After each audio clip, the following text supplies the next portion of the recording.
бүгүнкү күндө биз атайын демилгечи топ түздүк да. Элдик курултай демилгечи тобу деп түздүк. Эмне себептен түздүк? Себеби буга чейин биринчи элдик курултайды көргөнбүз, баягы жумушчу топтун алып бараткан иштерин көргөнбүз. Мен өзүм дагы күбөмүн. Ошо мен өзүмдүн айыл өкмөтүмдө баягы элдерди жөн эле жазып койгон экен. Мен барып туруп жергиликтүү курултай өткөзөм деп, ошол адамдарды мен таба албай калдым да.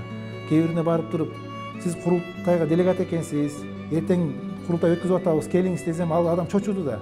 Мен каяктан курултайга делегат болом, мен уккан эмесмин бул нерсени депчи. Мына көрдүңүзбү?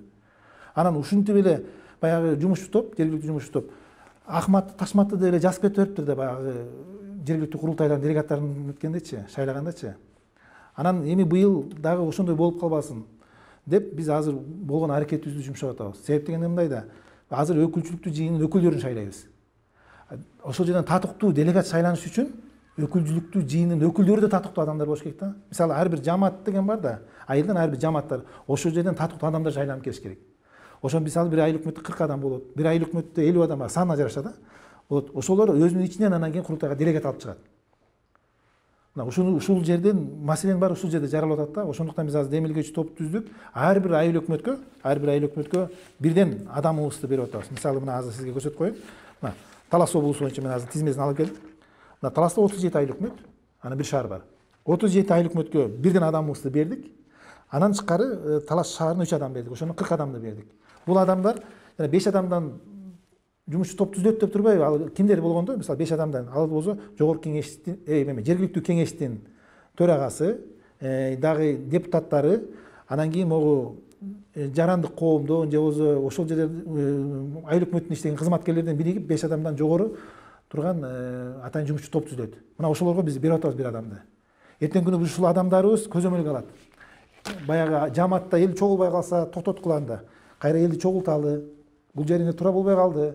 2 киши менен 3 киши менен бир кишини шайлаганга болбойт. Жок дегенде 40-50 киши болуш керек бул жерде. Анткени ал жамаатта бир 200-300 адам турса, анан кийин 2 адам менен 1 адам шайлап койсо болбойт да бул нерсе.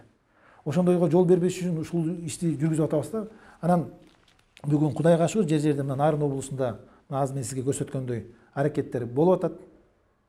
Ош облусунда болуп атат, Баткен облусунда болуп атат. Айрым облустарда болсо өздөрү эле биз ошо маалымат берип атабыз, өздөрү эле барып айыл өкмөтүнө арыз жазып эле мени ошо жумушчу топко киргизип коюңузчу деп эле суранып кирип атат. Бул деген мындай да, бул жобо кабыл алынган уюштуруу комитетиненчи. Жободо мындай деп жазылганда, мына жумушчу топтун курамына жергиликтүү кеңештин депутаттары, калктын демилгечи топторунан, жарандык коомдун жана коомдук уюмдардын өкүлдөрү, айыл өкмөтүнүн, мэриянын кызматкерлери жана башкалар кирет деп турат. Көрдүңүзбү? Жумушчу топ 5 адамдан кем эмес курамда түзүлөт деп турат. Бул жерге эшик ачык да. Ким кааласа кирип, ушул курултай жөнүндө түшүнүгү бар адамдар иш алып бара берсе болот. 5 адамдан кем эмес дегенде ар жагында 20 адам болсо болот, 30 адам болсо болот, 15 адам болсо болот. Бирок 5 адамдан кем эмес болуш керек болду. Мына ушул боюнча иш алып барып атабыз, Кудай буйруса. Анан ушул шайлоо 16 октябрдан 26 октябрга чейин ошо өкүлчүлүктүү жыйын өкүлдөр үчүн шайлоосу болот. Анан кийин 18 ноябрда өкүлчүлүктүү жыйын өтүп, ошол жерден жана курултайдын делегаттары шайланат. 20 миңге чейин саны бар айыл өкмөттөрдө 2ден делегат шайланат, ага жетпей калса бир эле делегат шайланат да. А мурун болсо 1074 делегат биринчи элдик курултайда, ал болсо баардык айыл өкмөттөрүн 2ден шайланган, азыр андай эмес. Ушул нерсеси бар. Анан биз дагы мындай иш алып барайын деп атабыз, Кудай буйруса. Мындай болгондо өткөндө биринчи элдик курултайда биз почти 90% могу жергиликтүү маселелерден чалган жокпуз. Бул сапар биз ошо демилгечи топ ишти жүргүзөйүн деп атабыз эл менен, шайланган делегаттар менен. Мында жергиликтүү маселелер эмес, ошо мамлекеттик деңгээлдеги жогорку маселелерди, бир жакшы программаларды, долбоорлорду, жакшы сунуштарды президентибизге берели депчи. Өсүү өнүгүү багытында, экономикалык жактан, саясий жактан, руханий жактан ошондойлор берели. Ал үчүн эмне кылабыз? Ал үчүн бизде мына 18 ноябрдан 15 декабрга чейин убактыбыз бар, бир айлык убактыбыз. Ошол учурда дагы демилгечи топ жаңы шайланган курултайдын делегаттары менен иш алып барат, Кудай буйруса. Тургулу журт бейгам карап жатпагын, турмушуңдун жойгон кара тактарын, тууга туған жерді дұшман елеп қалбасын, тұш тарапқа тентіп кетіп жаштарың. Ойған қырғыз бірдік туысын қармағын, ойғын бұсың арбай берет арманың. Қары тарық мен қайталап көрсеттей, бірікпесең тепсенді де қалғаның. Кел заманда шақиқат жол баштайлы, қайды келдік адаттарды таштайлы. Қайра турай беріп батышты, құрған билік құлап düşіп жатпайбы.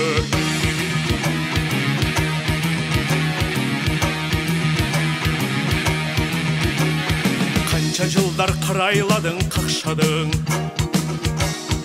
ақиқаттың тура жолын таппадың.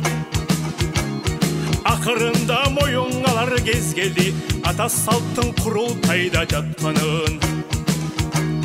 Тарихтағы Атиллахан, Чыңғысхан құрылтайдың чечендерін атқарған.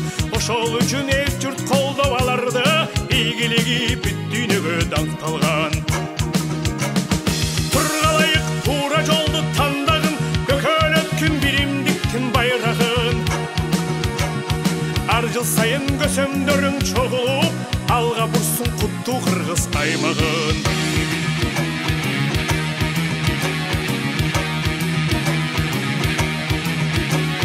Қалыстарың көзім өлчі жай қарап, басшылардан отчет алсын майдалап.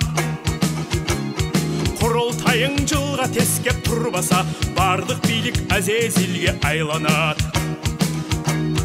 Мына шонды жамбағарлар жойылат, басшылыққа ел бағарлар қойылат. Келечекке айқын жолдар açылат, ел тентібей ач құрсақтар тойынат. Ай көлелім айқын жолдан қайтпағын, дүйнеліне үлгі жолды баштағын. Ел тағдырын билік емес, ел чечсін, баш мизамға құрылтайды қаттағын.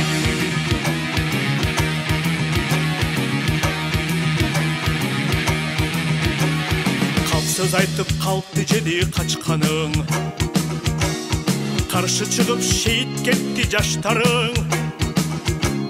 5 жыл өтпей бұл күндерді ұнытып, билікшілер баштар көнгөн тасқанын. Батыш халқын турай беріп башчағың, 20 жылда 2 жолу ақсадың. 1000 жылдық ата жолу тұрғанда, қайра кетпей батыш жолды баштадың. Құрылу жүр сенің күчің бірдікте, бірдікпенен өзіңді өзің сақтағын. Бақталайдың өрөніне жеткерет, баш мизамға құрылтайды қаттағын. Көргін келсе бақыт таңы атқанын, баш мизамға құрылтайды қаттағын.